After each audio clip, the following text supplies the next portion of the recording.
माँ तोरा तऽ गीत बहुत अबै छौ हाँ तऽ एगो गीत सुना। कोन गीत सुनेबे?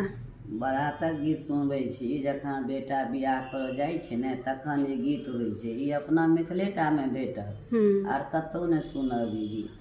जे मिथिलाके हेता से एकर बुझथिन महत्व। कही जाहि दिन आया हे बाबू तोहें अवतार लेला माछ माछड़ी ने सोहाए हे जाहि दिन आहे बाबू तोहें अवतार लेला माछ माछड़ी ने सोहाए हे माछ माछड़ी बाबू मानहु ने भाव ए पानहि राखल प्राण हे माछ माछड़ी बाबू मानहु ने भाव हे पानहि राखल प्राण हे से हो बाबू जाए छथि सीता के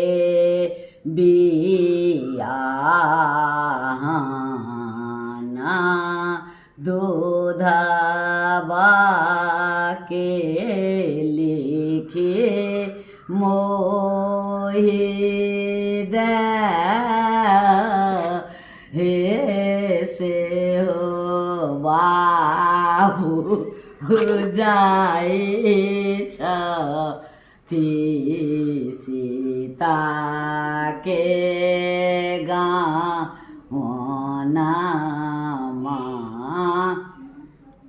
दूधवा के लिखी मोहि दे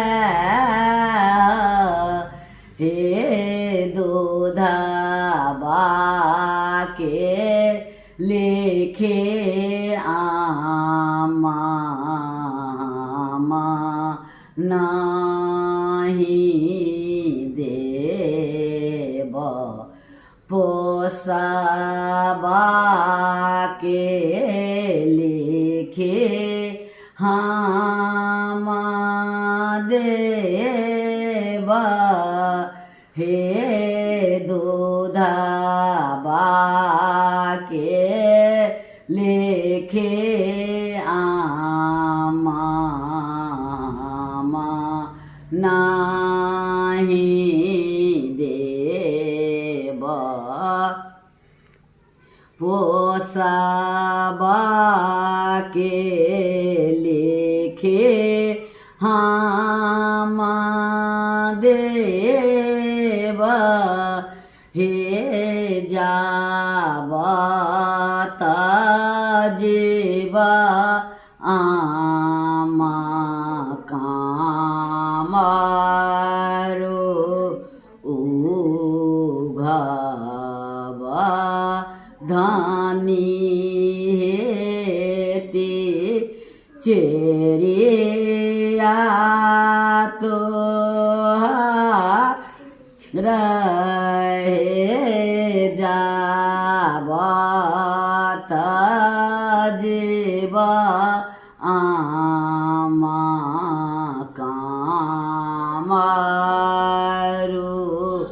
उघबा धनी हेती इचे